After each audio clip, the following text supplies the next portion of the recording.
और रानी बहन, हम उनका आज इस कोरबा सेवा केंद्र में सब मिलकर स्वागत करते हैं, स्वागत करते हैं, स्वागत करते हैं। हमारी बहनें हम सब की तरफ से उन्हें तिलक, पट्टा और पगड़ी लगाकर स्वागत कर रहे हैं।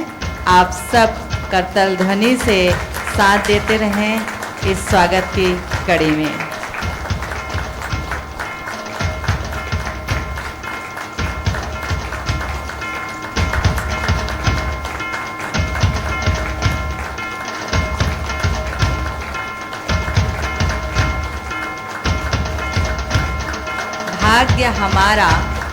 भाग्य हमारा जो आप पधारे हैं।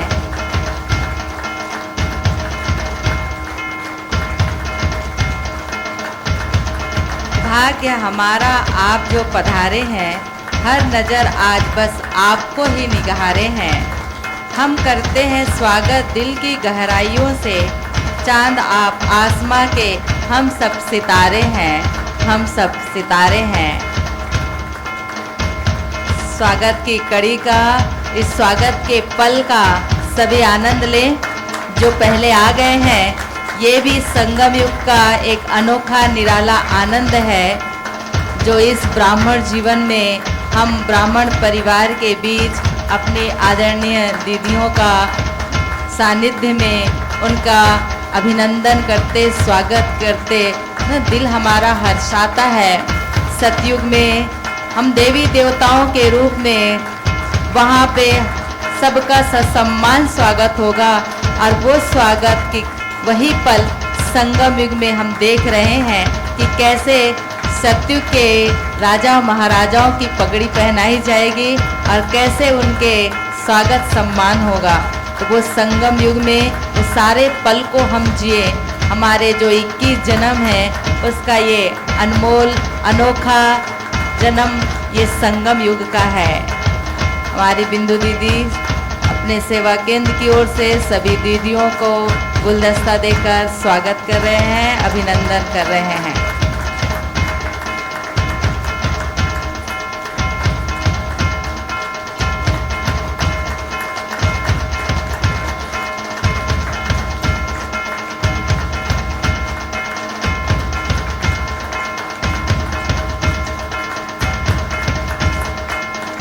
बड़ी दीदी का भी स्वागत हो रहा है, जो छोटी दीदी बड़ी दीदी का स्वागत कर रहे हैं।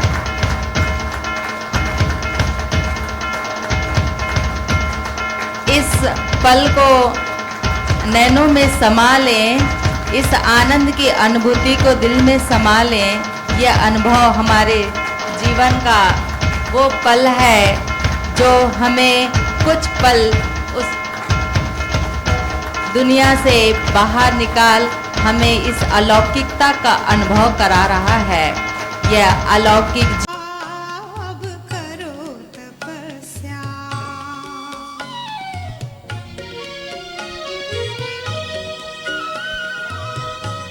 ओम शांति।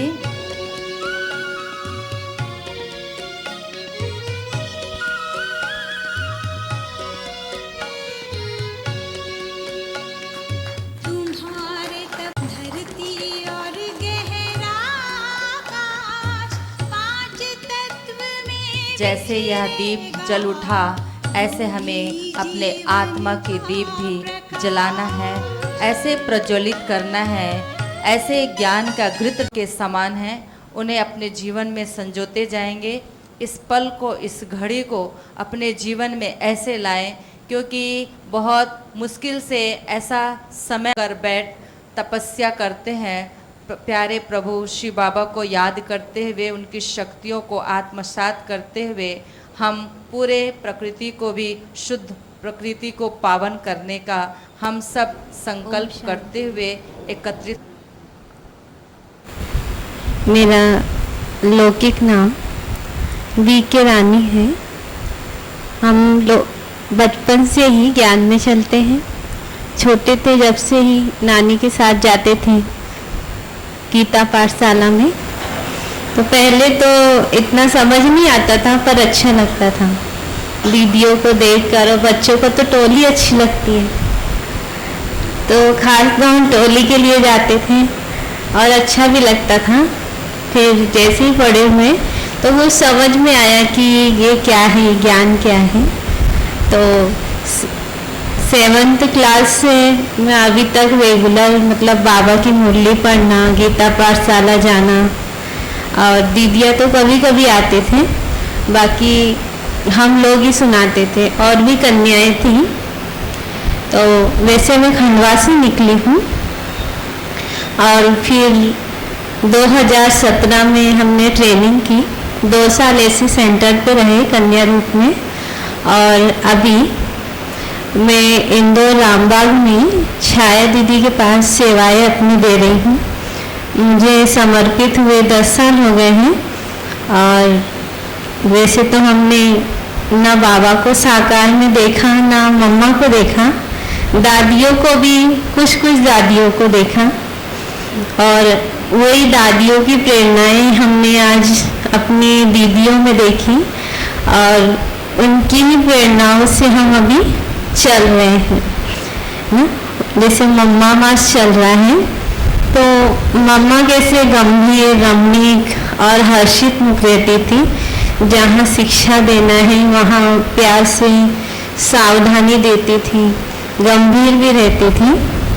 ऐसे हमारी जो दीदी हैं छाया दीदी, वो भी एकदम रमणीक, हर्षित और सबको उमंग उत्साह में लाने वाली।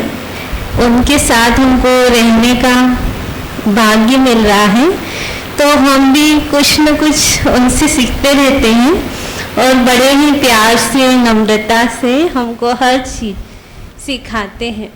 कभी कभी कहते हैं आपको ये करना है, तो हम सोचते हैं कैसे करेंगे, पर मुझे लगता है कि शायद बड़ों को पता है कि हम ये कर सकते हैं, इसलिए हमें कहा जाता है। तो बड़े ही प्यार से दीदी की पालना में हम पल रहे हैं और ऐसे ही आगे चलते रहेंगे। ओम शांति। जी, प्यार से बोलेंगे ओम शांति। ऐसे तो शरीर का नाम रचना है। बाबा मुरली में रोज़ याद भी करते हैं कि वर्षा किससे मिलेगी? रचिता से, रचना से नहीं मिलेगी। तो ऐसे तो मेरा अनुभव में ज्ञान में चलते चलते मुझे 5 साल हो चुका है और मैं इंदौर जोन में हेमा दीदी के अंग संग रह के सेवाएँ दे रही हूँ, उनकी पालना में पल रही हूँ। तो हेमा दीदी को कौन कौन जानते हैं? काफ़ी लोग जानते हैं। तो दीदी तो हमेशा सहनशीलता, रमणीकता है ये दीदी मार्गदर्शन। कुछ भी गलती हो जाती है दीदी बहुत सरलता से, प्यार से समझाती है। और ऐसे तो मैं ज्ञान में पहले राजगढ़ सेंटर पर रह चुकी हूँ। मैं 1 साल सेवाएं दी, फिर धीरे धीरे दीदी ने मुझे जॉन में, इंदौर जॉन में रख लिया अपने पास। तो ख़ास मेरा ज़्यादा अच्छा अनुभव तो नहीं है, क्योंकि राजगढ़ में एक दीदी थी तो भागवत गीता वहाँ करने गई थी। तो मैंने आत्मा का तो नहीं सुना था, लेकिन परमात्मा का सुना था। फर्स्ट दिन नहीं, सेकेंड दिन से मैंने सुना था, तो मुझे बहुत अच्छा लगा था। फिर मैंने जो वहाँ की जो बड़ी दीदी थी, तो मैंने कहा उनसे कि दीदी मुझे आपके साथ चलना है। तो दीदी ने बहुत सहज से कहा, सरल सिल से कि हाँ ठीक है चलो मेरे साथ। तो मैं काफ़ी बस 4 दिन के लिए देखने गई थी सेंटर। तो फिर दीदी ने कहा कि 4 दिन हो चुका है तो आप 4-5 दिन और रुक जाओ, रक्षाबंधन नज़दीक आ रही है, तो रक्षाबंधन करके फिर आप जा सकते हो अगर आपको अच्छा नहीं लग रहा हो। तो ऐसे करते करते रक्षाबंधन भी हो चुकी, तो सभी बहनों से मिली वहाँ, तो मुझे बहुत अच्छा लगा। मैंने कहा दीदी अब तो मैं जाने वाली नहीं हूँ अब तो मैं यहीं रुकूँगी। तो ऐसे करते करते मैं घर पे तो मैं गई नहीं, लौकिक घर में, तो अभी तक मैं सेवा दे रही हूँ। तो मैं तो यही कहना चाहूँगी आप सभी से, ऐसे सभी वरिष्ठ दीदियों का और बाबा का आशीर्वाद तो साथ में है ही आप सभी के। तो सभी वरिष्ठ दीदियों की यही शुभ भावना और शुभकामना है आप सबके प्रति कि तन से मन से सदा स्वस्थ रहो और भरपूर रहो और ऐसे ही बाबा के घर में रोज आते रहो। ओम शरीर शांति। का नाम तो पता चल गया, महिमा बेन, वैसे हम बहुत छोटे से थे तभी से इस ज्ञान में चल पड़े। जैसे कहना चाहिए कि बीज बोना कोई और बोता है, पेड़ को कोई और बड़ा करता है, फल जब आता है उसको पकाने का काम कोई और करता है। तो आज ऐसे दीदी से हम मिल रहे थे तो उनके मतलब पहले हमने बहुत सुना था बिंदु दीदी के बारे में, तो आज मुझे पता चला कि बिंदु दीदी 2 महीने के लिए हमारे क्षेत्र में गए थे, सिवनी क्षेत्र में। तो उन्होंने उस ज्ञान की शुरुआत हमारे घर से बीज बो करके किया, तो उसका बीज हैं हम। अब इस पेड़ को हरा भरा आदरणीय ज्योति दीदी ने किया, अब फल को पकाने का काम भाई जी ने भी किया और अभी वर्तमान समय में आदरणीय दीदी जी कर रहे हैं। तो हम यही सोचते हैं कि जैसे बड़ों ने हमारे लिए जो सोचा है वैसा हम उनके श्रीमत अनुसार कार्य करें और आगे हम बढ़ते जाएं। तो जब मैं पहली बारी 2011 में इंदौर आई थी, उस समय हम कन्या थे। मतलब मुझे सेंटर पे ज्ञान तो था, अच्छा भी लगता था। हम गर्मियों की छुट्टियों में सेंटर पे रहते भी थे, लेकिन थोड़ा डर भी लगता था। दिनचर्या थोड़ी सेंटर की अलग होती है, तो हमको लगा कि हम कैसे यहाँ पे चल पाएंगे। तो इतना मतलब मैंने मन नहीं बनाया था कि मैं समर्पित रूप से ही सेवा करूँगी। लेकिन जब मैं इंदौर आई 2011 में, तो वहाँ हॉस्टल गई थी। तो हॉस्टल में देखा कि छोटी छोटी कन्याएं कैसे रह कर के 3:30 बजे रात से उठ कर के कैसे पूरी दिनचर्या को फॉलो करते हैं। तो मुझे लगा कि जब ये छोटी कन्याएं कर सकती है तो हम भी कर सकते हैं। तो उसी दिन से मुझे लगा कि नहीं, हम भी इस समर्पित जीवन को आगे बढ़ा सकते हैं। तो फिर भाई उस साल हम वहाँ इंदौर से ही माउंट आबू जा रहे थे, तो भाई जी ने कहा कि महिमा बहन आप ट्रेनिंग कर लेना। वैसे मधुबन में जो ट्रेनिंग करते हैं ना, जो सेंटर पे 3 साल रहते हैं वही ट्रेनिंग करते हैं। तो हमने कहा ठीक है। अब हम वहाँ गए, फॉर्म वॉर्म भर दिए, बहन जी ने भी स्वीकृति दे दी। तो हमने वहाँ की 1 महीने की ट्रेनिंग की। 1 महीने की ट्रेनिंग करके फिर हम अपने सेंटर पे आए और फिर हमने प्रतिज्ञा किया कि हम 1 साल तक अब घर नहीं जाएंगे। फिर हम 1 साल तक घर नहीं गए। फिर 1 साल जैसे पूरा हुआ, फिर हम 4 दिन के लिए घर गए थे। तो ऐसे करते करते दिन बीतते गए, लेकिन भाई जी का कंटिन्यू वहाँ फ़ोन जाता था सिवनी में ज्योति दीदी के पास कि वो महिमा बहन को भेजो। तो हमने 2012 में भी ले आए, फिर 13 का जो समय था वो आ गया। फिर हम यहाँ इंदौर ट्रेनिंग में आए। तो जैसे अभी रानी बहन ने कहा ना कि हमने मम्मा बाबा को तो नहीं देखा, रियल में हमने भी नहीं देखा, लेकिन जब हमने भाई जी को देखा तो हमें बाबा की जैसे एक भाषण से आई। जो हमने बाबा की जीवन कहानी पढ़ी थी ना, वैसे ही हमको भाई जी से वो प्रेरणा, मतलब ऐसा अनुभव होता था कि जैसे ब्रह्मा बाबा थे ऐसे ही हमारे भाई जी थे, वैसी पालना भी करते थे। और जैसे होता है ना कि किसी के अंदर कोई विशेषता ना हो, लेकिन भाई जी बोल बोल करके उसके अंदर वो विशेषता भर देते थे। तो ऐसे ही हम तो एकदम कोरे कागज की तरह थे। लेकिन जैसे हम इंदौर आए, भाई जी ने एक ही बार पूछा कि आप रुकोगे, तो हमने कहा ठीक है रुक जाएंगे। तो हम रुक गए नशे में। लेकिन वो आज कहना चाहिए कि 13 से 2026 हो गया, अभी तक हम इंदौर में ही हैं और अपनी सेवाएं दे रहे हैं। और हमें बहुत अच्छा गर्व महसूस होता है कि हम कम से कम 3 साल 13, 14 और 15 आदरणीय भाई जी के पालना में पले उनके अंग संग रहने का अनुभव भी प्राप्त है। मतलब बहुत रमणीक भी थे, मिलते भी थे। हमको कुछ बनाना नहीं आता था, तो जैसे हमारी रोटी बनाने की वहाँ सेवा थी, भाई जी 5 बजे आते थे, टेढ़ी बाकी रोटी बनती थी, फिर भी वो बोलते थे कि बहुत गोल रोटी बन रही है, बहुत अच्छी है, मतलब ऐसी भी तारीफ़ करते थे। तो हम उस तारीफ़ को सुन सुन के हमारे अंदर भी उमंग उत्साह आता था और हमने गोल रोटी बनाना भी सीख लिया। तो ऐसे भाई जी ने हमारे अंदर छोटी छोटी विशेषताएं भरी। मुझे बोलना भी नहीं आता था, मतलब ज़्यादा हम सुना भी नहीं पाते थे। 2 साल हम सिवनी सेंटर पे रहे, तीसरे साल हम इधर आ गए थे। तो भाई जी बोलते थे नहीं आप बोल सकते हो। तो हमने कहा भाई जी हम तो एक घंटे का लेक्चर नहीं सुना सकते, तो हम क्या बोलेंगे। तो बोले नहीं आप कर सकते हो। तो हम लोगों के इधर पे गीता भागवत का ज़्यादा चलता है, तो बोले नहीं वो गीता बहन है ना, तो आप उसके जैसे गीता प्रवचन करना।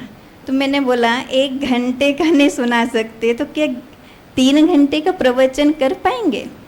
लेकिन जैसे बड़ों की एक कहना चाहिए कि एक उनके जो बोल होते हैं ना वो आशीर्वाद बन जाते हैं। तो जब भाई जी के मैंने हाँ तो बोल दिया भाई जी को, ठीक है। भाई जी के जाने के बाद 2018 में मैंने पहली बार गीता प्रवचन का वहीं इंदौर पे ही प्रोग्राम किए थे, दीदी ने रखवाया था। तो सचमुच में उम्मीद नहीं थी, लेकिन फिर भी मैंने 3 घंटा बोला था और 7 दिन का प्रोग्राम पूरा किया। ऐसे 4-5 जगह किया। तो मुझे ऐसा लगा बाद में कि जो हमारे बड़े बोलते हैं ना, उनके मुख से जो निकलता है वो हमारे लिए वरदान होता है। शायद वो भविष्य आगे का कुछ देखकर ही बोलते हैं। तो ऐसे आदरणीय भाई जी की पालना में हम पले और वर्तमान समय अभी हमारी हेमा दीदी जी हैं, उन्हीं के कनेक्शन में एक सेंटर है अमितेश नगर, वहाँ पे हम रहते हैं और बड़े सेंटर में आना जाना चलता रहता है। 16 साल से ज्ञान में है समर्पित रूप से, और बचपन से तो चल ही रहे थे, बीज तो पड़ चुका था। तो यही हमारा छोटा सा अनुभव है। और अभी सभी हम भट्टी भी करेंगे, साइलेंस पावर दीदी कराएंगे मम्मा के साथ का जो भी अनुभव है। तो जैसे मैं एक छोटी सी बात कहना चाहूँगी कि हम सभी यहाँ पे बैठे हुए हैं, तो जैसे एक होता है ना मन जो हमारा है, तो मन में कई प्रकार के विचार आते हैं। मन का तूफान उन बातों को किनारे कर देता है। लेकिन अभी हम जो यहाँ 1-1.5 घंटा जो हम बैठ कर के दीदी से जो सुनेंगे, तो अपने मन को एकदम साइलेंस में कर लीजिए, शांत कर लीजिए। जैसे सागर होता है ना, नदी सागर जो होते हैं, तो हम देखते हैं कि अगर पानी मतलब कहना चाहिए कि कंकड़ मारो तो ऐसा ऊपर की ओर आता है, तो उसमें अपना चेहरा स्पष्ट दिखाई नहीं देता। लेकिन जब वो शांत हो जाता है तो अपना चेहरा स्पष्ट दिखाई देता है। ऐसे ही हम अपने मन को शांत करके बैठेंगे तो हमारा स्वयं का आत्मिक जो स्वरूप है वो स्पष्ट हमको दिखाई देगा, और दीदी जी जो सुनाएंगे वो हमारे अंदर तक उतरेगा। जैसे मम्मा हाँ जी करके बाबा के सामने बैठकर पूरी मुरली अपने अंदर उतार लेती थी और हूबहू सुनाती थी ना, ऐसे ही आज हम अपने मन को शांत करके बैठेंगे और दीदी जो भी सुनाएंगे उसको अपने कर्म में, अपने जीवन में उतारेंगे और आगे के लिए भी कुछ ऐसी बातों को पक्का करेंगे। ओम शांति। हमने अपनी प्यारी बहनों से बहुत सुंदर सुना कि कैसे वो ज्ञान में आए, छोटे से थे और बाबा के घर में कैसे रहना शुरू किया। तो ये सब सुनने से बहुत प्रेरणा मिलती है। और हमारी आदरणीय छाया बहन, छाया दीदी, तो हम लोग शारीरिक आयु में बराबर हैं और ज्ञान में भी मेरे को लगता है बराबर ही हैं, क्योंकि हम भी बहुत छोटे से ज्ञान में आए थे और आप भी बहुत छोटे से ज्ञान में आ गए थे। और आपकी पूरी फैमिली, पूरा परिवार बाबा से जुड़ा रहा। आपके माता पिता, आपका भाई, और रायपुर में आप जो सविता दीदी को देखते हैं, जो अभी कमला दीदी के बाद संभाल रहे हैं, वो आपकी लौकिक में छोटी बहन है। तो हम लोग इंदौर में जब थे तो उस समय छाया बहन इंदौर रामबाग में थे और हम इंदौर प्रेम नगर में थे। तो भाई जी सॉरी तोपखाना बोलते थे, अभी वो रामबाग हो गया।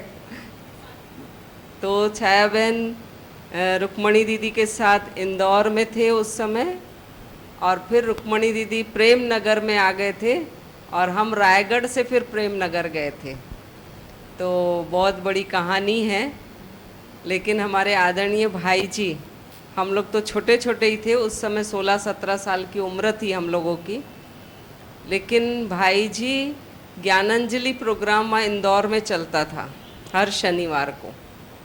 तो उसमें छाया बहन कभी वक्ता के रूप में होती थी, हम संचालन कर रहे होते थे। कभी छाया बहन संचालन कर रही होती थी, हम वक्ता के रूप में होते थे।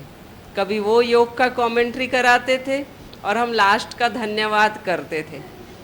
तो ऐसे करके भाई जी ने बहुत बहुत हम लोगों को आगे बढ़ाया, और शुरू से ही मैंने देखा छाया बहन को बहुत ही निर्माण चित हैं, बहुत सरल हैं। और इस महीने का जो पुरुषार्थ चल रहा है, सरल चित और सहनशील, ये दोनों विशेषताएं आप में कूट कूट के भरी है, मैंने बहुत अच्छे से अनुभव किया है।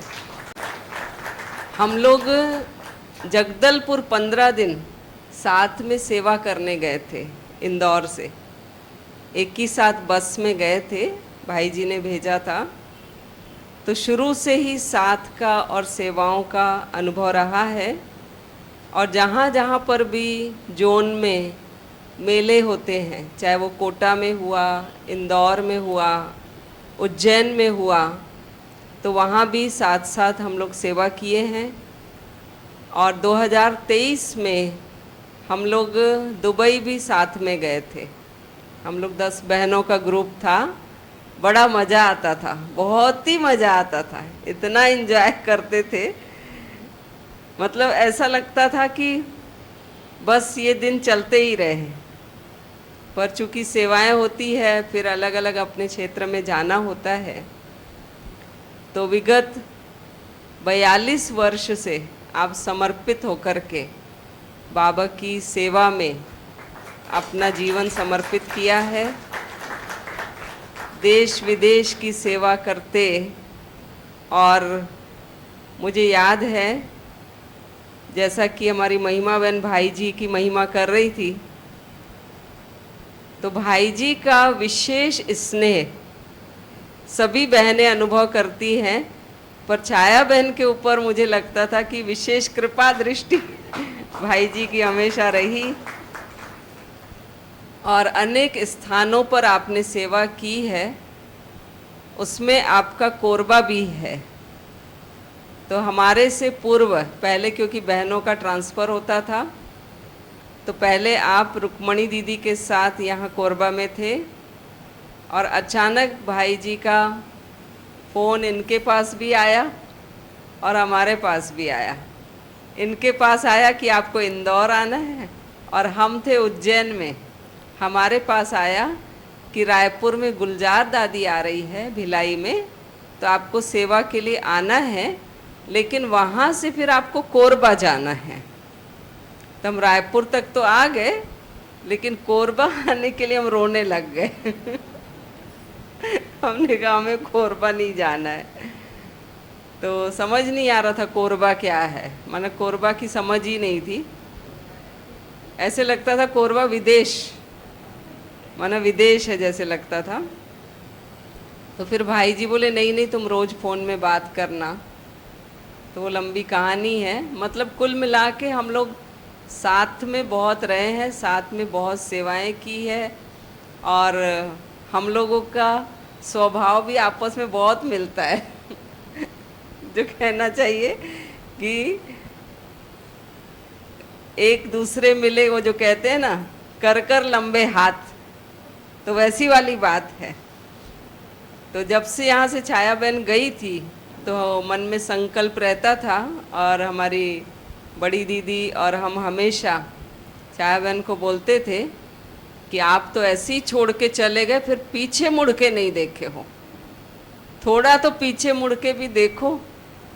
आपकी कर्म भूमि रही है, इतने साल आपने यहाँ सेवा की है, सब आपको याद करते हैं। तो वही भावना हमेशा रही कि आप यहाँ आए। तो बहुत खुशी हुई जब आपने खुद से फ़ोन किया कि रायपुर में मैं आ रही हूँ, 2 दिन मेरे पास है, तो हम कोरबा आ जाएं। ऐसा ही इन्होंने पूछा, कोरबा आ जाएं? अरे मैंने कहा आ जाओ आ जाओ। फिर अब यूथ विंग का था तो हमको लगा हम भी लाभ ले लें। तो सवेरे आपने देखा यूथ के लिए भी प्रोग्राम हुआ, और फिर इतनी सहज हैं, इतनी सरल हैं। हमने कहा देखो भाई बहनों को थोड़ा ज्ञान योग भी मिल जाए, उनके लिए भट्टी। हाँ हाँ, आपको जैसा प्रोग्राम रखना है रखो, हमारी कोई मना नहीं है।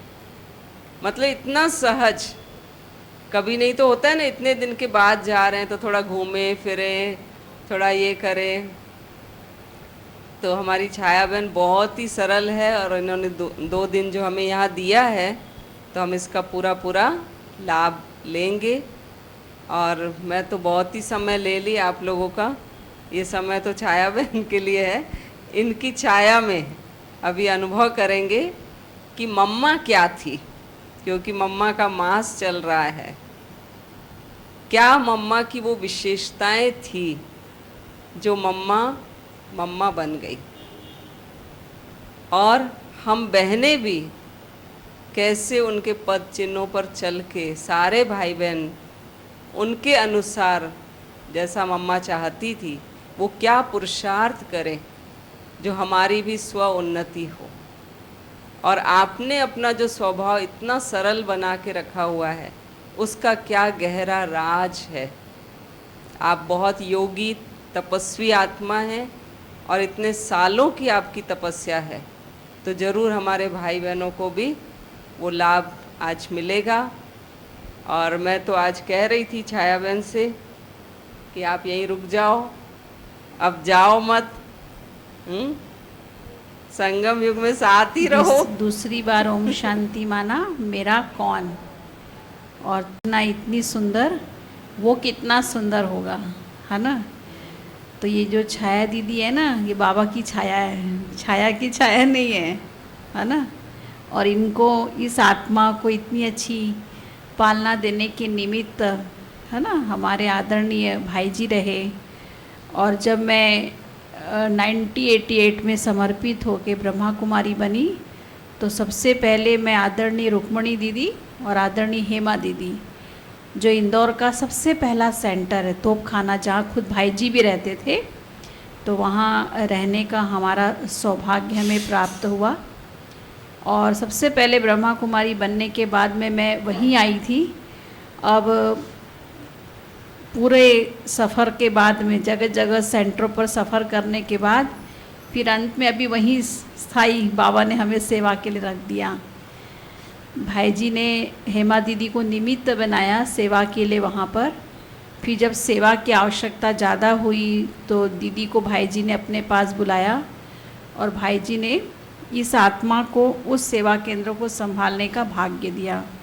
तो मुझे नशा होता है और खुशी भी होती है, और मन ही मन दिल से बड़ों के लिए धन्यवाद भी निकलता है कि इंदौर का जो सबसे पहला सेंटर है उसको संभालने के लिए बाबा ने हमें निमित्त बनाया। तो बड़ों की दुआ, आशीर्वाद जीवन के अंदर हमेशा कार्य आती हैं। मम्मा मास चल रहा है, मम्मा की जो भी बातें आपको बताई जाएगी हमने दीदियों के द्वारा सुना भी है। मधुबन क्लास में भी जाते हैं तो मम्मा की बहुत अच्छी अच्छी बातें हम सुनते हैं। तो मैं आज कहानी के साथ साथ वो बात बताना चाहूँगी जो प्रैक्टिकल मैंने मम्मा और बाबा के द्वारा सीखा है ना।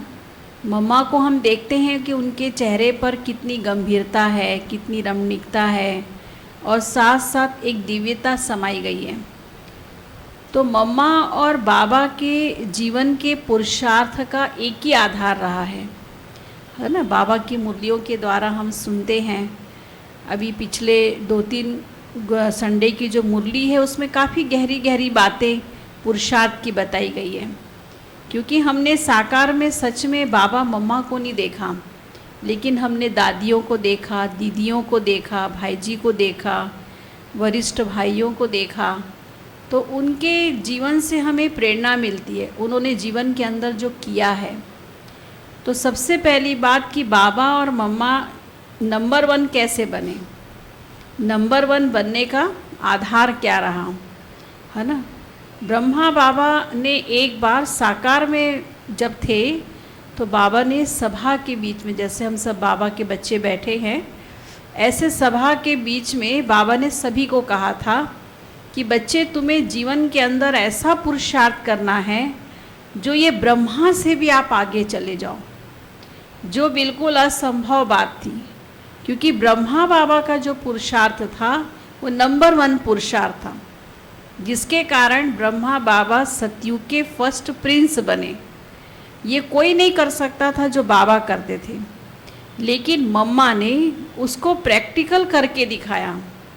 मम्मा ने बाबा की इस बात को पकड़ा और उन्होंने कहा कि बाबा कैसे कहते कि माना ब्रह्मा से हम आगे कैसे जाएं। तो मम्मा ने उसके लिए क्या पुरुषार्थ किया, मम्मा ने उसके लिए ये पुरुषार्थ किया कि बाबा जो जो करते थे वो मुझे करना है। जैसे ब्रह्मा बाबा 2:30 बजे उठते थे तो मम्मा 2 बजे उठने लगी। बाबा मुरली कितनी अच्छे से एकाग्र होके बाबा की याद में सुनाते थे, ऐसे मम्मा उसको सुनाती नहीं थी, सुनती थी। एक एक चीज़ को, बाबा की एक एक एक्टिविटी को मम्मा ने देखा और आगे बढ़ कर के उसको आगे किया। और इन्हीं पुरुषार्थ के माध्यम से आज मम्मा नंबर 1 गई। तभी देवी देवताओं में सबसे पहले नाम किसका लिया जाता, देवी का। कहते ना, लक्ष्मी नारायण, सीता राम, राधे कृष्ण, कहते ना। तो मम्मा ने ऐसा क्या किया, ये तो 2-3 बातें हमने बताई, लेकिन मम्मा ने ऐसा क्या पुरुषार्थ किया और वैसा ही नंबर 1 जाने का पुरुषार्थ मैं अपने जीवन में उसको फॉलो करती हूँ। ब्राह्मण जीवन के पुरुषार्थ का सबसे पहला आधार है, बाबा कहते कि बच्चे, बातों को न देखकर बाप को देखो तो नंबर 1 जाओगे। बातों को न देखकर बाप को देखो। तो हमारे पुरुषार्थ का सबसे बड़ा आधार है अमृत बेले का योग। कौन सा? अमृत बेले का योग। मम्मा ने और बाबा ने अपने जीवन में अमृत बेले का योग कभी भी मिस नहीं किया। चाहे अंत में कितनी भी शारीरिक अवस्थाएं ऊपर नीचे होती रही, है ना, भले बैठे नहीं बने, लेटे लेटे, लेकिन उन्होंने बाबा को ज़रूर याद किया। मैं भी अभी तक मेरा नियम है कि अमृत बेले 3 से 4 में योग करती हूँ। 4 बजे स्नान करके बाबा को कुछ न कुछ भोग जरूर लगाती हूँ, या तो फल का या तो कुछ बना करके 4 से 4:30 बाबा को भोग लगाती हूँ। फिर 4:30 से 5:30 फिर अमृत बेले। जैसे हमारी चंद्रिका दीदी ने भी बताया कि योग करने के बाद में हमें सोना नहीं चाहिए। ये हमने अपनी दीदियों में देखा, रुक्मणी दीदी को भी देखा, हेमा दीदी को भी देखा। तो मैंने उसको फॉलो किया कि योग के बाद में फिर हम सोते नहीं। योग के बाद मुरली की कुछ स्टडी करते, लिखते, फिर 5:30 से 6 थोड़ा वॉकिंग एक्सरसाइज, फिर मुरली क्लास, ज्ञान योग। अमृत बेले का योग चलो हम उठ के कर तो रहे, लेकिन सूरज भाई जी की मुझे बात याद आती है, अमृत बेले आप इस उमंग से उठिए और इस उमंग से योग कीजिए कि कौन किससे मिलने आ रहा है, कौन किससे मिलने आ रहा है। क्या है इसका जवाब? कौन किससे मिलने आ रहा है? हाँ, परमात्मा अपने आत्माओं से मिलने आ रहा है। अगर हम और नशे से सोचे तो सर्वशक्तिवान, मुझ मास्टर सर्वशक्तिवान से मिलने आ रहा नहीं। भोला भंडारी भगवान वरदानों से मुझ वरदानी आत्माओं को वरदान देने आ रहा है। इस नशे से आप बैठिए, भले हम आधा घंटा बैठे, लेकिन बिल्कुल फ्रेश होकर के, और बिस्तर में बैठ के तो कभी नहीं करे, उठे, थोड़ा हाथ मुंह धो लीजिए। बाबा का कमरा बना है, जो भी आपका स्थान बना है, बहुत अच्छे से है ना। मैं तो कई बार मुरली लेके बैठती हूँ या फिर सोमान भी लेके बैठती हूँ। मैंने पुरुषार्थ यही किया जो ब्रह्मा बाबा ने जीवन के अंदर पुरुषार्थ किया ना, नंबर 1 जाने का। बाबा क्या पुरुषार्थ करते? लिखना, सोमान लिखना। बाबा लिखते थे मैं आत्मा हूँ, जशोदा आत्मा है, नारायण आत्मा।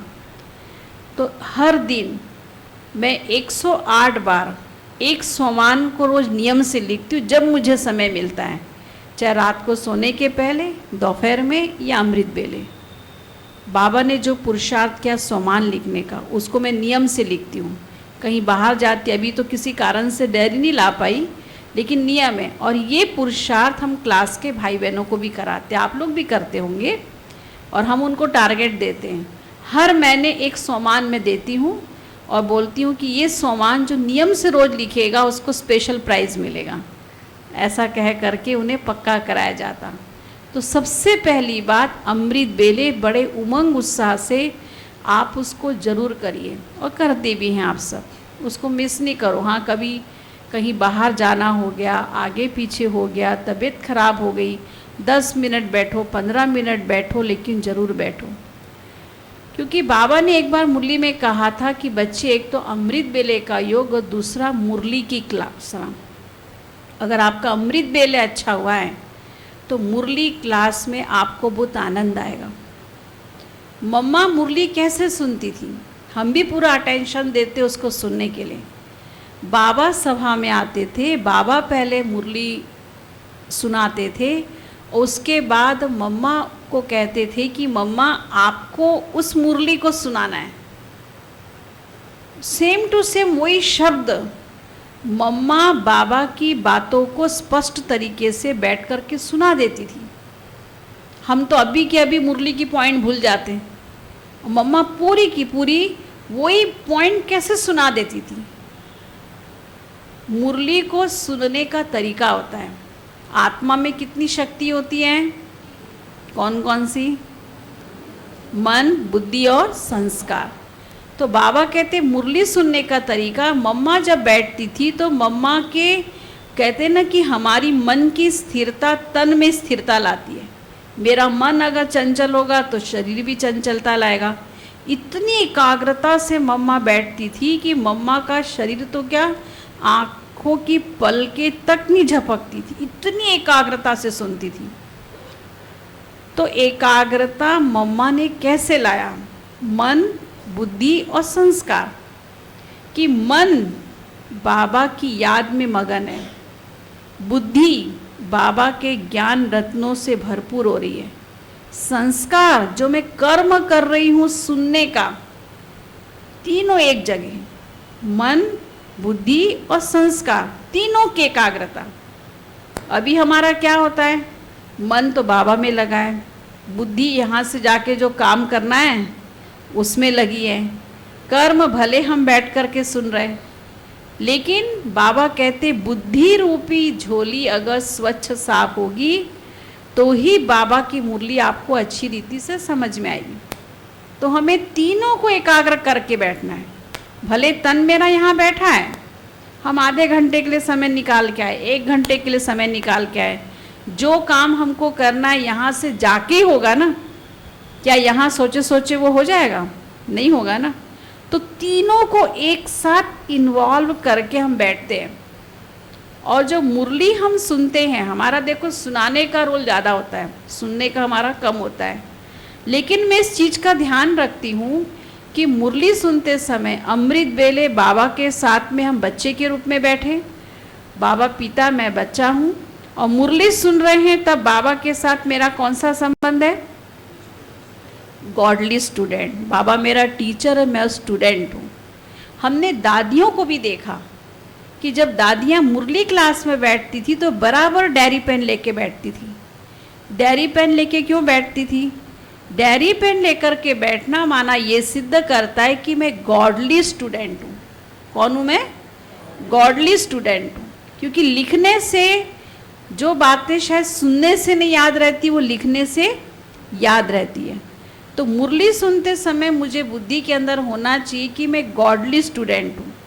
भले हम सुना रहे हैं, लेकिन सुनने के साथ साथ जो बातें मैं सुना रही हूँ मैं पहली बात ये महसूस करती हूँ कि मैं भी सभा में बैठी हूँ, मैं सिर्फ सुना नहीं रही हूँ, सुनाने के साथ साथ सुन भी रही हूँ।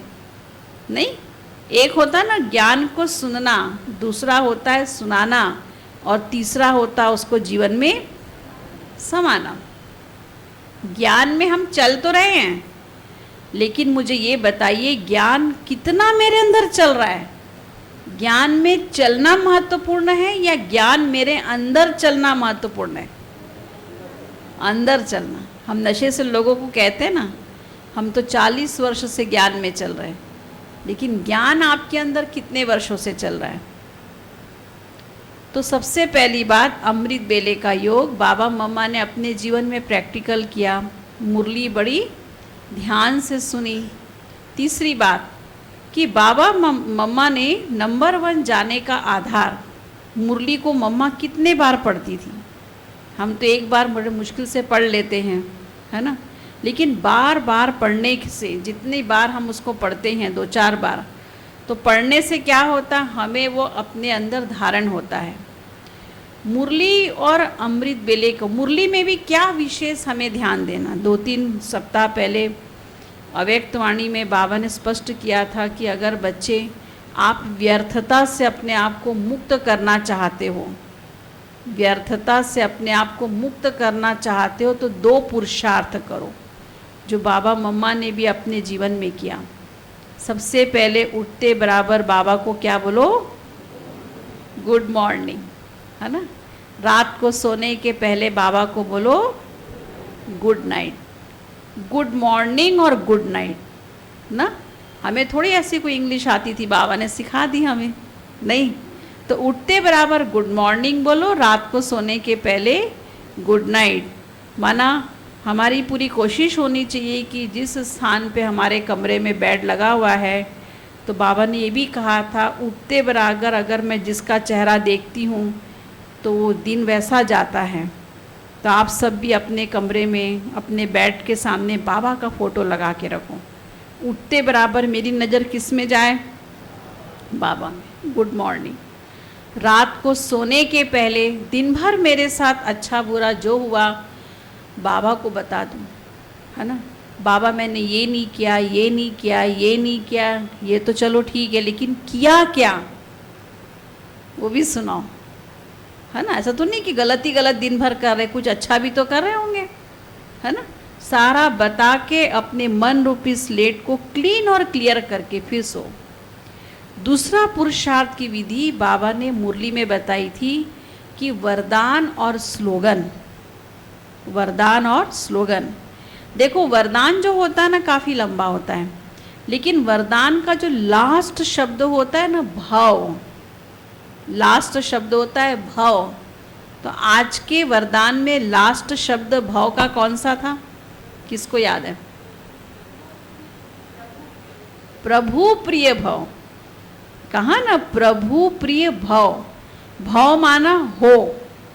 अगर आप पुरुषार्थ में आगे बढ़ना चाहते हो, जीवन में आगे बढ़ना चाहते हो, तो कभी मत सोचो कि मैं बाप समान बनूंगी, बनना है, नहीं।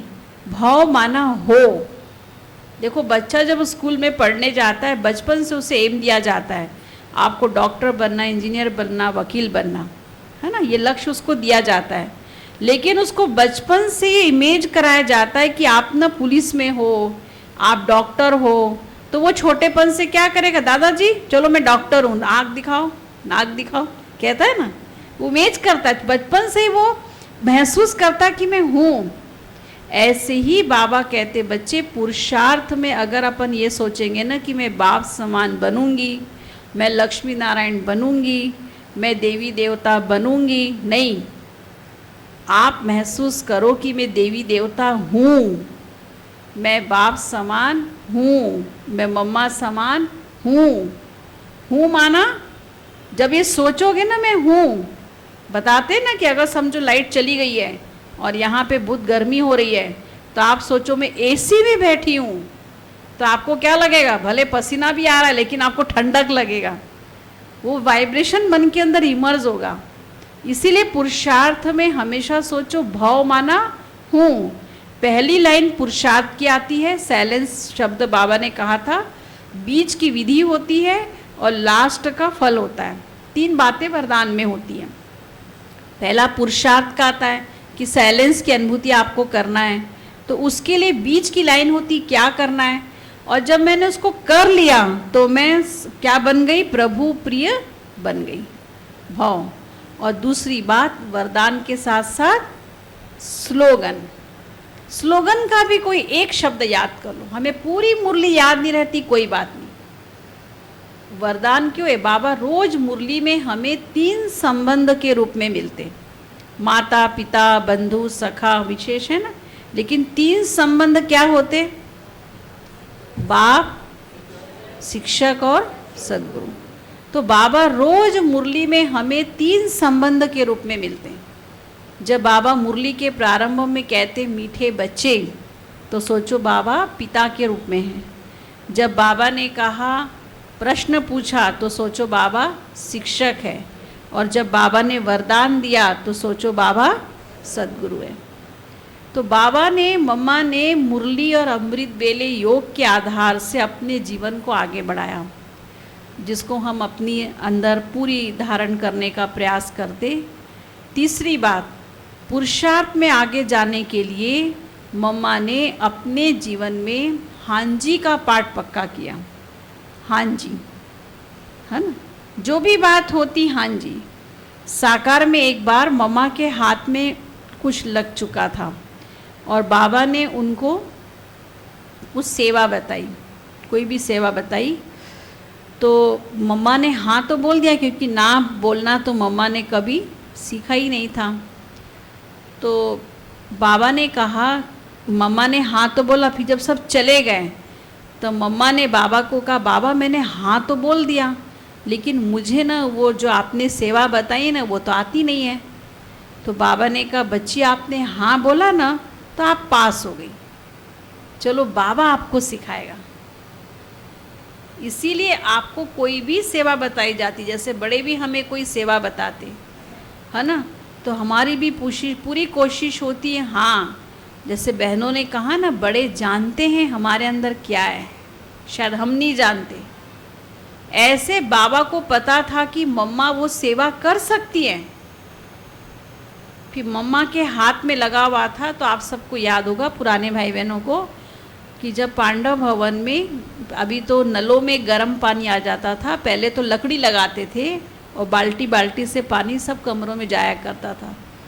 तो उस समय सबकी ड्यूटी होती थी लकड़ी लगाना, सुबह सुबह अमृत बेले योग के बाद। तो मम्मा के हाथ में बाबा एक रात पहले सबको ड्यूटी देते थे कि आज ये बच्चा या बच्ची सुबह लकड़ी लगाने के लिए जाएगा, गर्म पानी करना है। तो बाबा ने कहा मम्मा जाएगी कल सुबह। सबको बड़ा आश्चर्य लगा कि मम्मा के तो हाथ में लगा हुआ है बड़ा बड़ा लकड़ी का गट्ठा, कैसे लगाएंगे। तो मम्मा ने कहा जी बाबा। सुबह का समय हुआ तो मम्मा भी धीरे धीरे गई, लकड़ी उठाने की कोशिश करी। पीछे से बाबा आए और बाबा ने मम्मा को सहारा दिया और लकड़ी लग गई। मम्मा को इतना अच्छा लगा कि ये है हाँ जी।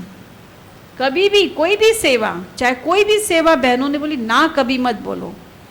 अगर आपने ना बोला तो हो सके वो सेवा आपके जीवन में बहुत बड़ी प्राप्ति कराने वाला हो, बहुत बड़ी सफलता दिलाने वाला हो। अगर आपने उसको ना कर दिया तो वो सफलता से हम क्या हो जाएंगे, वंचित हो जाएंगे। इसीलिए हाँ जी का पाठ पक्का करो, कभी भी कोई भी बात में ना नहीं करना। चौथी बात, इधर बैठ जाइए भाई साहब कुर्सी में, आप ये ले लो, तकलीफ हो रही है, ये दे दो भैया को कुर्सी, बैठने में दिक्कत आ रही है, ये ले लो ये कुर्सी, इसमें ले लो ना, ये ले लो, उठा लो।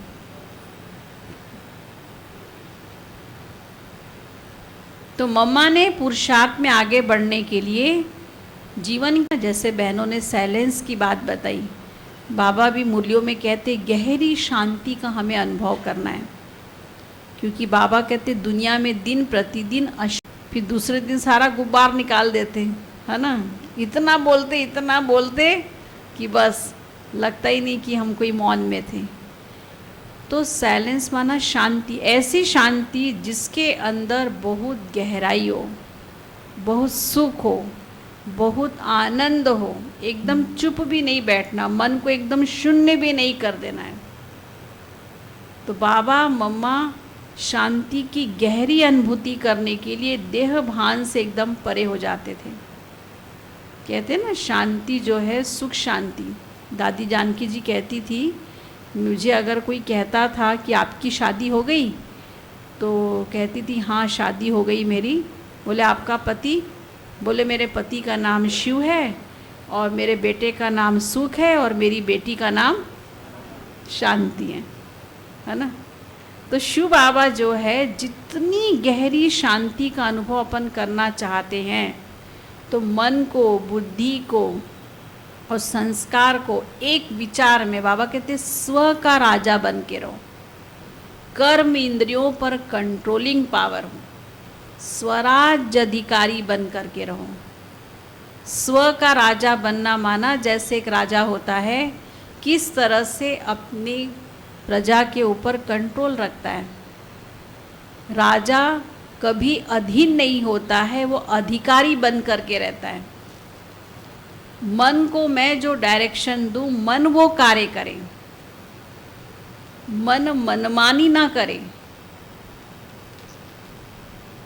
राजा माना कंट्रोलिंग पावर। कई बार हम कहते मैं गलत नहीं बोलना चाहती लेकिन बोल दी, देखना नहीं चाहती लेकिन देख ली, सुनना नहीं चाहती लेकिन सुन ली। क्यों हुआ ऐसा? क्योंकि कंट्रोल नहीं है। मैं इस आँखों को जो देखना चाहती हूँ, जो मैं बनना चाहती हूँ, वही मैं सुनूँ, वही मैं देखूँ, वही मैं करूँ। जो मैं बनना नहीं चाहती उसको मुझे नहीं देखना है, और उसके लिए मुझे दूसरों को नहीं देखना है। अगर हम दूसरों को बदलना चाहते हैं तो पहले क्या करें? स्वयं को बदलें। हम ये नहीं सोचे कौन मेरे लिए क्या सोचता है, कौन मुझे कैसा देखता है, कौन मेरे साथ क्या करता है। मैं ये देखूं कि मैं अपने आप के लिए क्या सोचती हूँ। व्यक्ति की सुंदरता किस में है?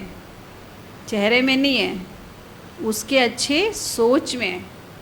आप कितना सुंदर दिखते ये महत्वपूर्ण नहीं है, आप कितना सुंदर सोचते हो ये महत्वपूर्ण है। था ना आज नई सोच युवाओं का प्रोग्राम। तो गहरी शांति का अनुभव करने के लिए हम अपने आप का राजा बने, अपने मन बुद्धि पर, कर्मेंद्रियों पर कंट्रोल करें। इसलिए हम आपको कहते हैं रोज लिखो, भले एक पेज लिखो, एक सोमवार को रोज एक पेज आप लिखो। लिखने से वो पक्का होगा, है ना। अब हमें किसी के सामने जाके बोले कि आप आत्मा हो, मैं आत्मा हूँ, तो घबरा ही जाए व्यक्ति, है ना। बाबा कहते हैं आत्मा समझो। आत्मा समझना माना क्या? आत्मा समझना माना आत्मा के अंदर जो 7 गुण है ना, उसका अनुभव करो। आत्मा में 7 गुण क्या है? पहला है ज्ञान, दूसरा है पवित्रता, फिर है सुख, शांति, आनंद, प्रेम और शक्ति। किसी को आत्मा देखना माना ये 7 गुण उसके अंदर देखना। जब ये अभ्यास पहले मैं खुद में करूँगी ना, तब मैं दूसरों को कराऊंगी, बराबर। तो ये पहला पुरुषार्थ साइलेंस। फिर होता है स्वीट साइलेंस, है ना। स्वीट साइलेंस माना मीठा। स्वीट साइलेंस, एक बार किसी दीदी को बाबा ने पूछा कि भाई अमृत वेले का योग आपने कैसे किया? तो बोले बहुत अच्छे से किया।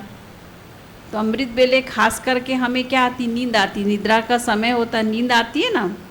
तो उस समय हमें स्वीट साइलेंस का अनुभव करना माना बाबा से कुछ न कुछ संबंध का अनुभव करना, है ना।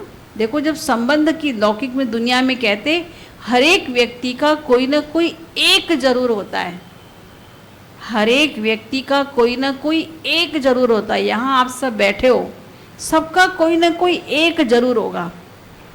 एक जरूर माना जैसे लौकिक में मुझे मेरे पापा से बहुत प्यार था, ऐसे आप सब में से भी कोई बैठे होंगे हाँ, जिसका पति से, किसी का बेटे से, किसी का बहन से, किसी का भाई, एक से होता ही है, कुछ भी हो जाए एक में होता है, कि एक में एक होता है। तो जो एक होता है ना, उससे हमें अनुभव करना है। तो ब्रह्मा बाबा के जीवन का पुरुषार्थ प्रैक्टिकल बताऊंगी कि बाबा कहते थे अम्मा मरे तो भी हलवा खाओ, बीवी मरे, है ना, कि माना कोई ने भी, किसी के साथ में भी मेरा संबंध है तो उससे मुझे अनुभव हो कि कुछ भी हो जाए मुझे दुख के आंसू नहीं आए। तो मुझे अपने लौकिक पिता से बहुत प्यार, हम 2 बहनें 1 भाई। पिता का था कि एक बच्ची हमारे पास रहे और एक ब्रह्मा कुमारी बने।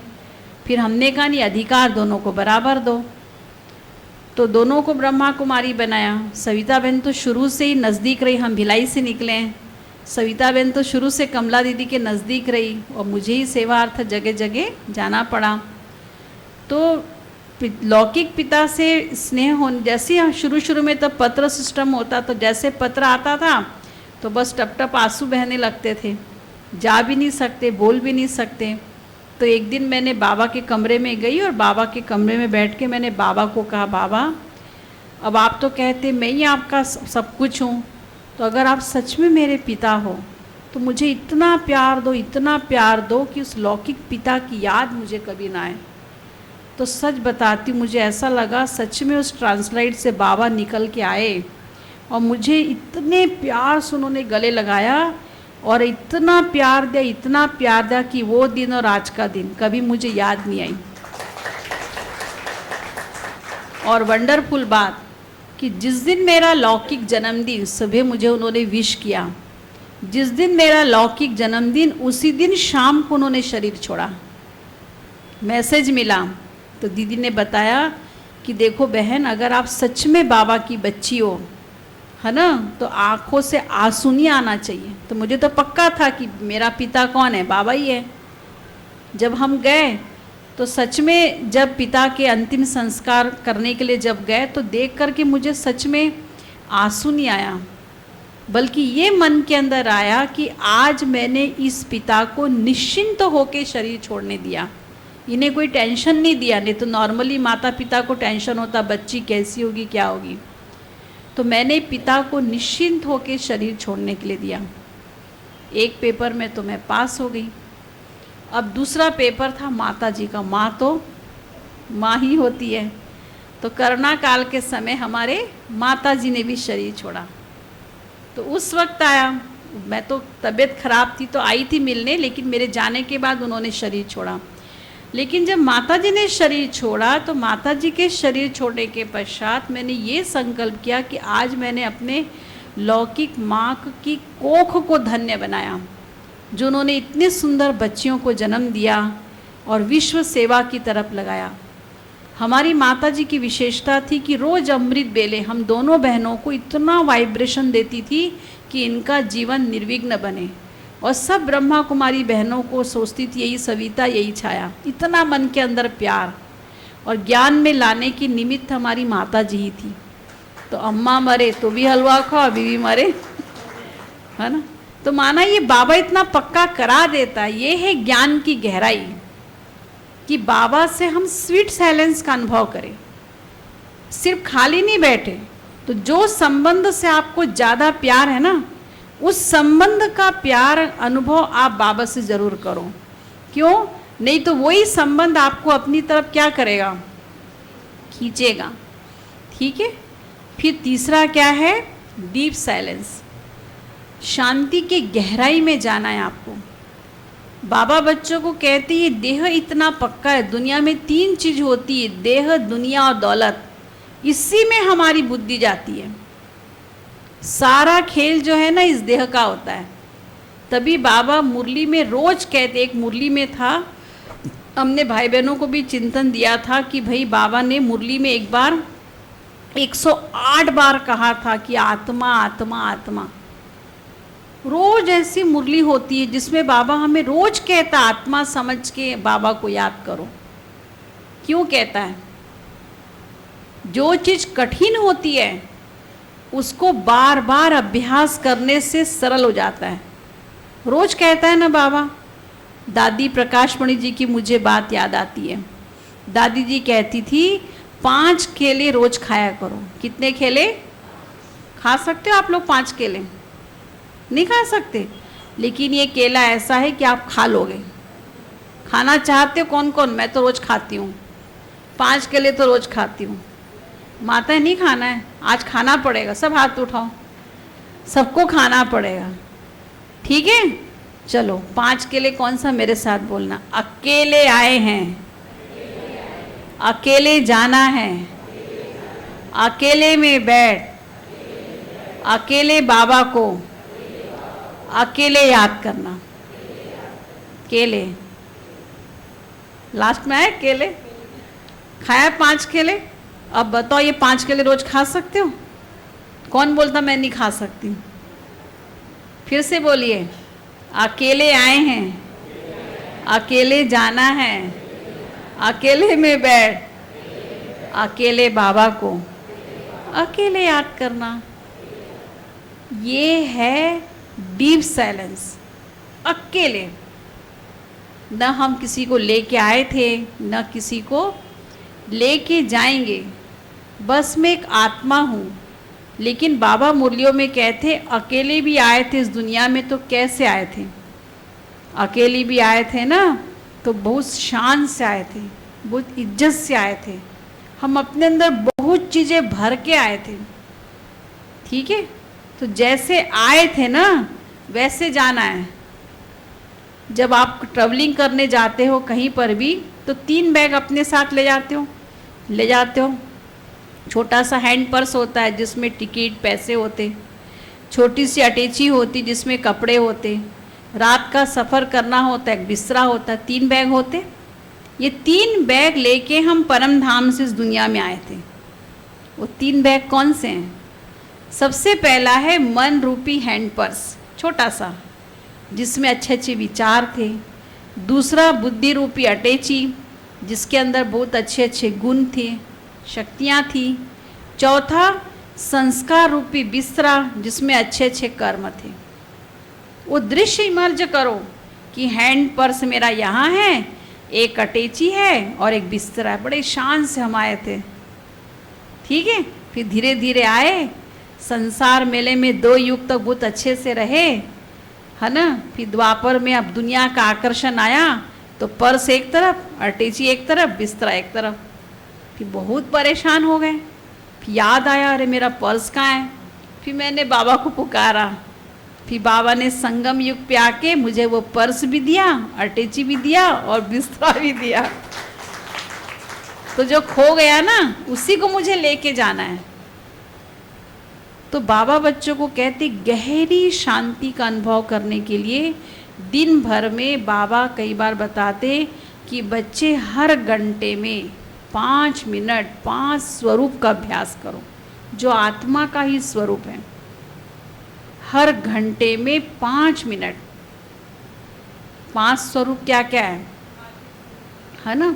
सबसे पहला अनादि में मैं आत्मा हूँ, फिर सतयुग में मैं देवता हूँ, फिर पूज्य हूँ, फिर ब्राह्मण हूँ, फिर फरिश्ता हूँ। ये आत्मा के ही 5 स्वरूप हैं। तो गहरी शांति का अनुभव करने के लिए, डीप साइलेंस का अनुभव करने के लिए ये 5 स्वरूप का अभ्यास, मैं आत्मा हूँ, जो भी कर्म कर रही हूँ उसमें पक्का करो। और चौथा है लास्ट में dead silence. Dead silence, dead का मतलब हो जाता है मर जाना। जैसे व्यक्ति मर जाता है, उसको कुछ भी याद नहीं रहता है। मरे हुए इंसान को आप हिला के बोलो तेरे तिजोरी की चाबी कहाँ है, बताएगा वो? हाँ, गहने कहाँ रखे, बताएगा वो? डेड हो गया। तो बाबा भी कहते डेड साइलेंस का मतलब होता है कि बिल्कुल अशरीरी बन जाओ। ये देह की कोई भी चीज़ मुझे याद ना आए। ये अभ्यास भी कोई साधारण अभ्यास नहीं है। जैसे ब्रह्मा बाबा बात करते करते गुम हो जाते थे, मम्मा घंटों एकाग्र होकर के बैठ जाती थी। तो उसका भी हमें अभ्यास करना है बार बार। तो ये 4 साइलेंस है। Silence, sweet silence, deep silence और डेड साइलेंस। वर्तमान में इसी शांति की शक्ति का प्रयोग करना हमें बहुत ज़रूरी है।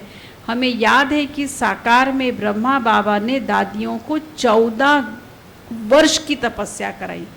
कितनी? 14 वर्ष।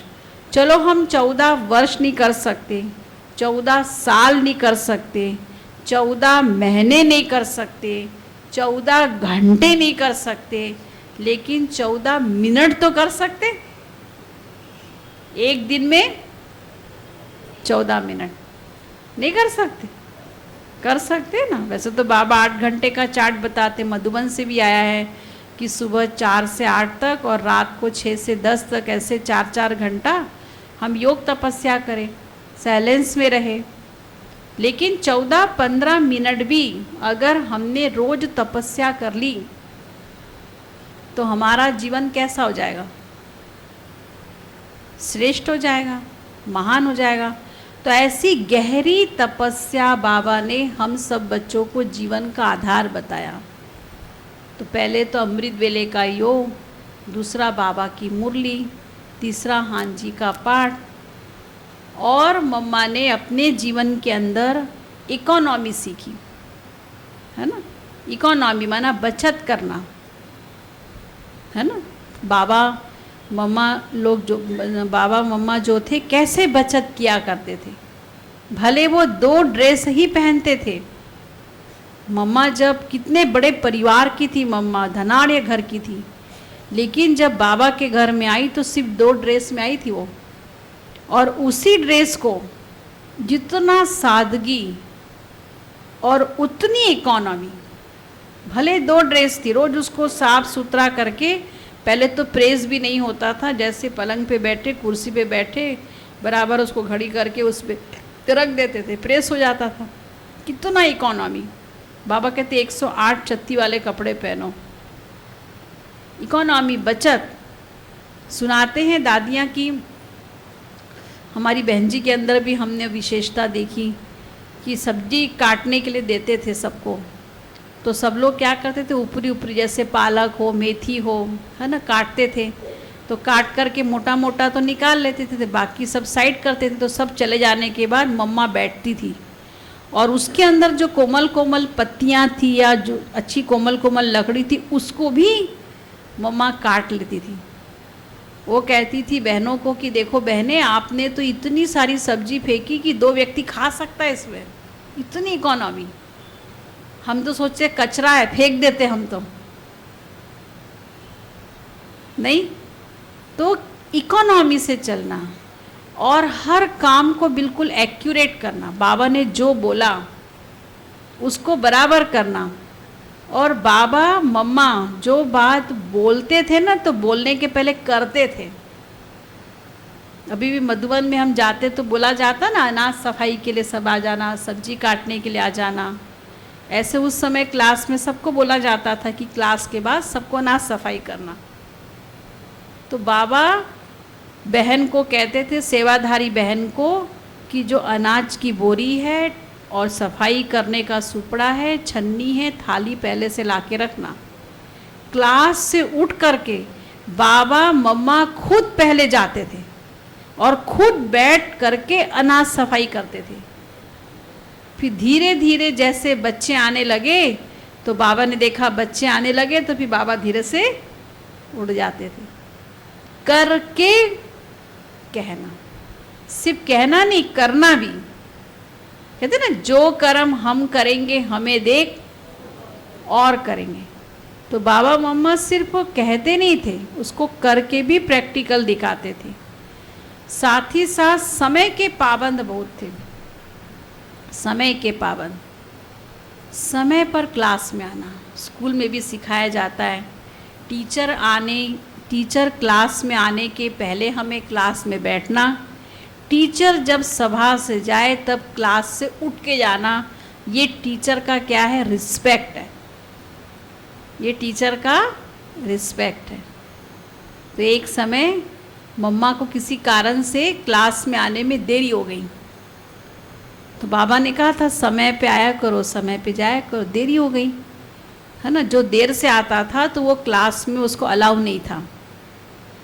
देर क्लास के टाइम हो जाने के बाद में जैसे मुरली चालू हो गई तो क्लास में कोई नहीं आ सकता। अगर देर हो गई तो बाहर ही खड़े रहना, ये नियम था बाबा के समय। तो उस समय मम्मा को भी देर हो गई तो मम्मा अंदर नहीं आई, सीढ़ी में ही बैठ कर के मुरली सुनी। फिर बाबा को जब पता पड़ा कि आज मम्मा कहाँ गई, तो फिर मम्मा ने बाबा को बताया बाबा किसी कारण से देरी हुई। तो बाबा ने कहा ठीक है, ये आपके लिए नहीं है, सबके लिए है, चलो। उन्होंने कहा नहीं, रूल इज़ रूल, कुछ भी हो जाए, समय का महत्व होता है अपना। चलो ठीक है, किसी कारण से हम नहीं होते, इसका कारण क्या है? देखो, कोई भी चीज़ अगर आप बिल्कुल ताज़ी ताज़ी खाते हो तो मज़ा आता है, उसको दोबारा गर्म करके खाते हो तो मज़ा आता है? नहीं आता है। या अंत में बचा कुचा खाते तो मज़ा आता है? नहीं आता है। मुरली का आनंद तभी है। मुरली जब हम सुनते हैं तो सुनने के पहले हम ना 15-20 मिनट कम से कम अपने मन बुद्धि को एकाग्र करके बैठे। भले आप अमृत बेले को योग किए हो, घर से आए हो, लेकिन ये मन है ना, मन कुछ ना कुछ चिंतन जरूर चलाता है। उसी चिंतन में अगर आपने बाबा की मुरली सुनी, आपको मुरली बिल्कुल याद नहीं होगी। मुरली सुनने के पहले भी हमें योग करना, मुरली सुनने के बाद भी हमें योग करना।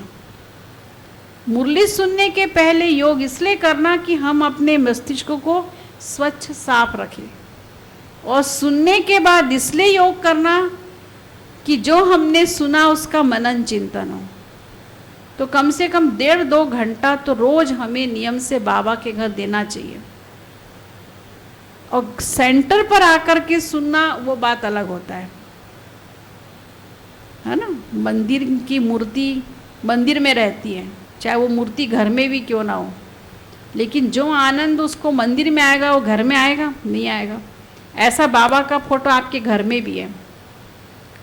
कोरोना काल के समय तो देखो लोग तरस गए सेंटर पे आने के लिए। तो अभी तो देखो समय भी इतना अच्छा है, वातावरण भी इतना अच्छा है, स्थिति भी इतनी अच्छी है। इसीलिए शरीर में किसी भी प्रकार की कोई भी तकलीफ हो, तकलीफ का कारण क्या है? क्या है तकलीफ का कारण? मम्मा को भी हमने देखा ना, अंत में जब मम्मा को पता पड़ा कि कैंसर है, तो मम्मा बाबा की याद में रह करके ये सोचती थी कि मेरी हर घड़ी अंतिम घड़ी है, कभी भी कुछ भी हो सकता है। इसलिए शरीर रूपी घोड़ा है ना, आप इसको जितना प्यार करोगे ना तो अच्छे से चलेगा, जितना आप इसको टोकोगे ना तो दुख देगा। किसी भी प्रकार की कोई भी तकलीफ आना माना देह भान में आना। और बाबा कहते देह भान से मुझे परे रहना, अशरीरी बन जाओ। सिर दुख रहा है, अशरीरी बन जाओ। अब सिर दुख रहा तो अशरीरी कैसे बनेंगे भाई? हाँ, जितना मैं सोचती हूँ ना बुखार आ रहा तो आ जाएगा, जितना सोचूंगी कि नहीं हमने बहन जी को देखा, बहन जी तो अभी बता रही थी, बिंदु बहन जी, मैंने कहा दीदी दोपहर को रेस्ट भी करती हूँ, कभी कभी आधा घंटा लेट गई, माना लेट गई। दीदी कभी सोचती नहीं हूँ कि मुझे तकलीफ है। क्यों? ऑन ड्यूटी, 24 घंटे दीदी ऑन ड्यूटी रहती है। ये गॉडली सर्विस है ना। क्यों? क्योंकि हमें नहीं कह रहे कि आपको नहीं सोना चाहिए, सोना चाहिए बराबर, लेकिन हमारा ज़्यादा से ज़्यादा समय हम भगवान की सेवा में आए हैं। तन मन धन है ना, बाबा की सेवा में हमने व्यतीत किया है। थकावट का भी अनुभव कब होता है? थकावट का भी अनुभव कब होता है? बोलो। होता है ना थकावट, हमको भी होती थकावट, आपको भी होती है। कब लगती थकावट हमें?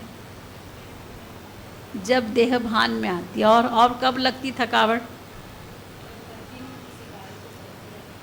जब कंटिन्यू किसी कार्य को करते तो थकावट आती है। और बोलो भाई लोग, थकावट होती है आप लोगों को?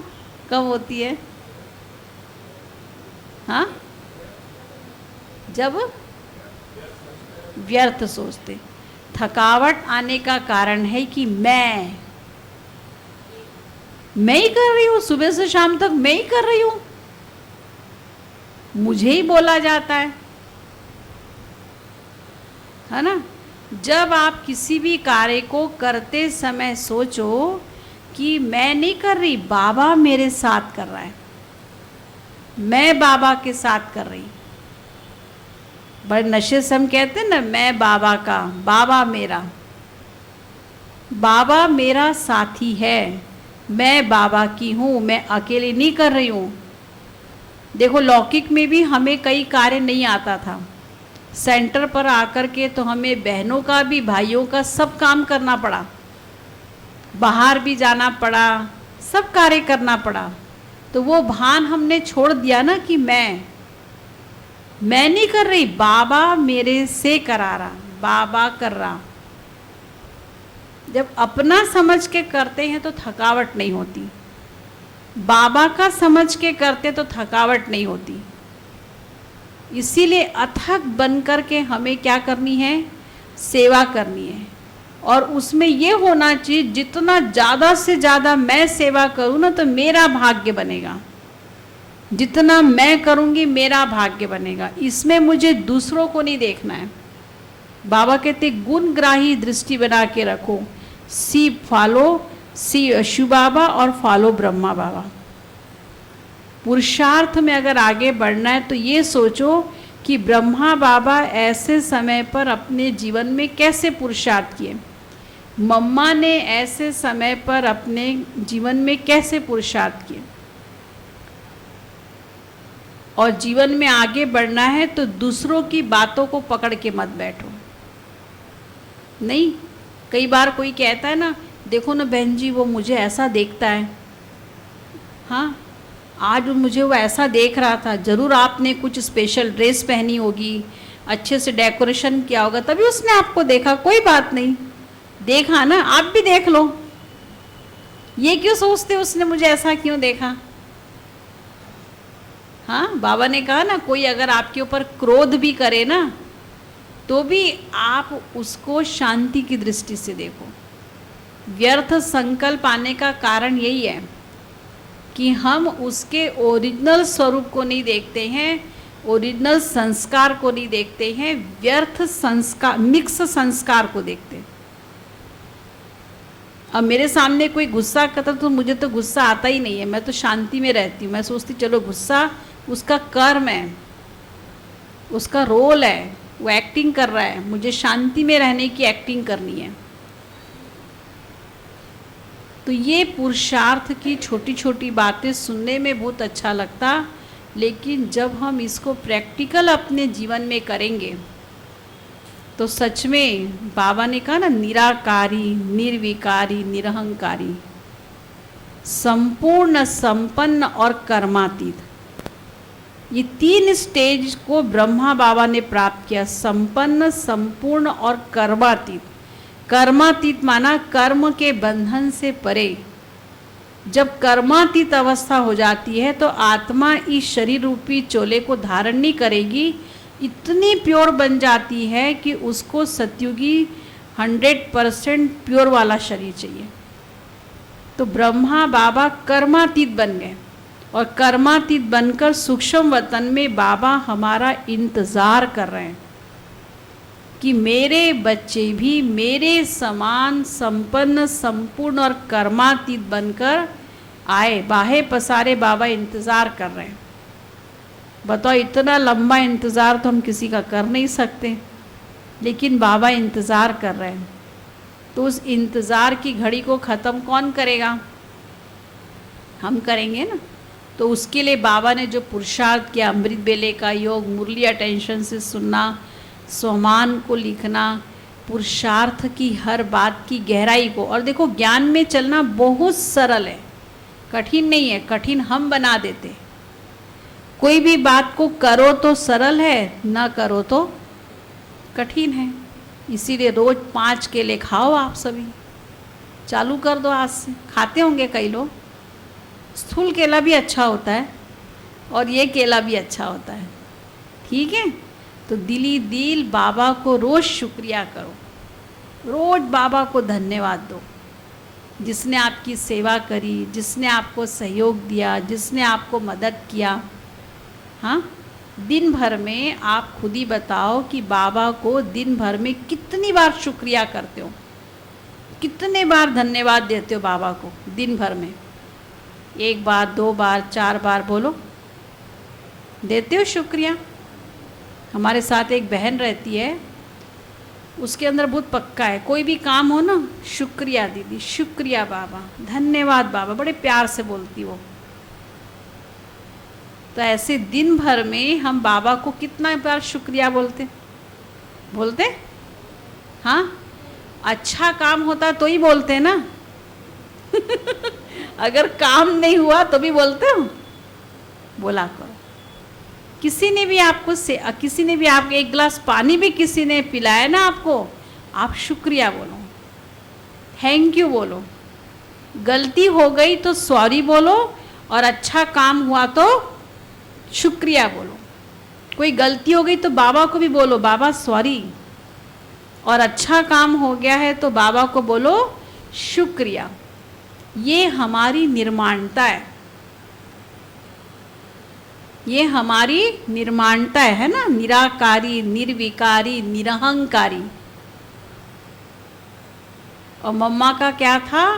हुक्म ही हुक्म चला रहा, हर घड़ी मेरी अंतिम घड़ी। अगर मैं किसी की बैठ करके बुराई कर रही हूँ और उसी समय मुझे अटैक आ गया तो क्या गया मेरे साथ? बुराई गई ना। इसलिए दादियाँ भी कभी आपस में बैठती थी, तो दादियाँ बैठती थी आपस में, तो दादियों की बातें आपस में, नहीं तो नेचुरली होता ना, 2 महिलाएं जहाँ बैठ गई तो जरूर इधर उधर की बातें होंगी। लेकिन दादियाँ जब आपस में बैठती थी तो आपस में पुरुषार्थ की बातें करती थी। कभी भी तेरी मेरी व्यर्थ चिंतन दादियों का चलता ही नहीं था। भले हमें पहले बैठ कर के लोगों से गप्पे लगाने की आदत थी, इधर उधर की बातें करने की आदत थी। अब बाबा के बच्चे बन जाने के बाद हमको लगता है कि हमें तो, है ना, 3 पर को तो लगाना ही नहीं है। बाबा ने अव्यक्तवाणी में कहा ना, पर चिंतन, पर दर्शन, पर मत। ऊंचा उड़ना है तो 3 पर को काट दो और 1 पर लगाओ। कौन सा? परोपकारी। ठीक है, तो 3 पर को काटो, 1 पर को लगा करके रखो और अपने जीवन को, पुरुषार्थ को निरंतर ऐसे आगे बढ़ाते जाओ। ठीक है, तो अब हम बिल्कुल गहरी साइलेंस का अनुभव करेंगे। 7:15 हुआ है, 7:30 या बहन जी जैसे बोले आधा घंटा, 15 मिनट, आधा घंटा, है ना। जो बातें बाबा की हमने सुनी उसको बहुत गहराई से, एकाग्रता से, 1-2 गीत लगाना, बाकी साइलेंस म्यूजिक, है ना। बिल्कुल गहरी शांति का अनुभव करो, महसूस करो कि जो शांति की शक्ति बाबा ने मेरे अंदर भरी, वो शांति के वाइब्रेशन मेरे से निकलकर, नुमा शाम का योग है। मंदिर में कई भक्तगण भगवान के सामने जाके हाथ जोड़ करके बैठे हैं, है ना। तो गहरी शांति का अनुभव करें और महसूस करें मेरे से वाइब्रेशन निकल कर के विश्व के चारों मंदिरों में हम गए, गली मोहल्ले में गए, विश्व में चारों तरफ जो भी दुखी अशांत आत्माएं हैं उनको मेरे द्वारा शांति के वाइब्रेशन मिल रहे हैं और वो आत्मा भी भरपूर हो रही है। ऐसी गहरी अनुभूति हम करेंगे। आधा घंटा, 7:45 तक बैठेंगे। थक तो नहीं है? हाँ, नहीं थके? चलो एक बार सब खड़े हो जाइए।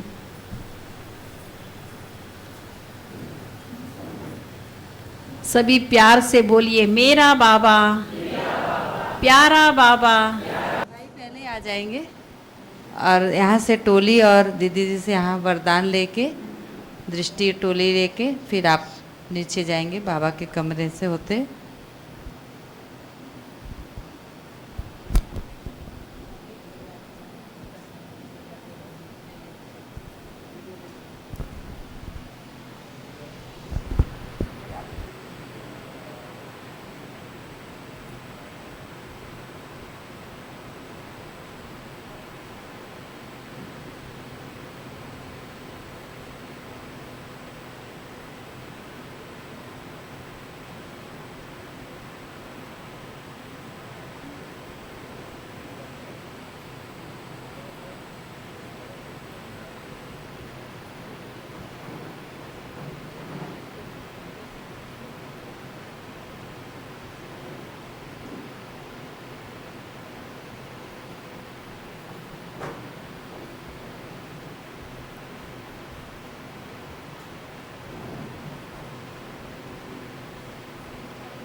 खुश रहो, मुस्कुराते रहो, सदा खुश रहो, मुस्कुराते रहो, खजाना खुशी का लुटाते रहो, खजाना खुशी का लुटाते रहो, गाते रहो, गुनगुनाते रहो, गाते रहो, गुनगुनाते रहो, मिलन प्यारे प्रभु से मनाते, प्रभु से मनाते रहो, सदा खुश रहो।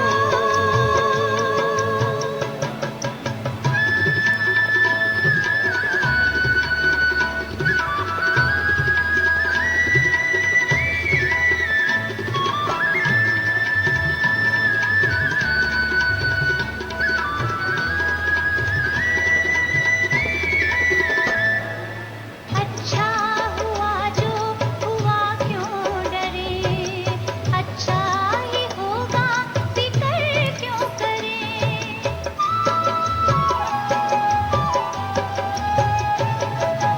अच्छा हुआ जो हुआ, क्यों डरे, अच्छा ही होगा, फिक्र क्यों करे, हर बात में सबका कल्याण है, हर बात में सबका कल्याण है, खुशी का मरहम ये सुनाते रहो, सदा खुश रहो, मुस्कुराते रहो, खजाना खुशी का लुटाते रहो, सदा खुश रहो।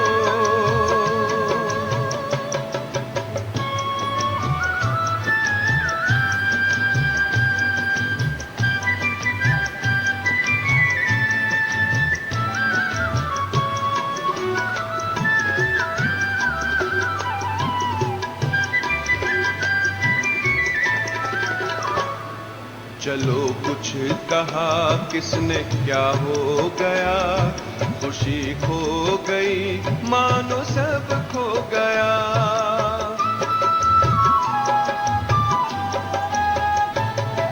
चलो कुछ कहा किसने क्या हो गया, खुशी खो गई मानो सब खो गया, खुशी जैसी कोई दवा ही नहीं, खुशी जैसी कोई दवा ही नहीं, ये अमृत है सबको पिलाते रहो,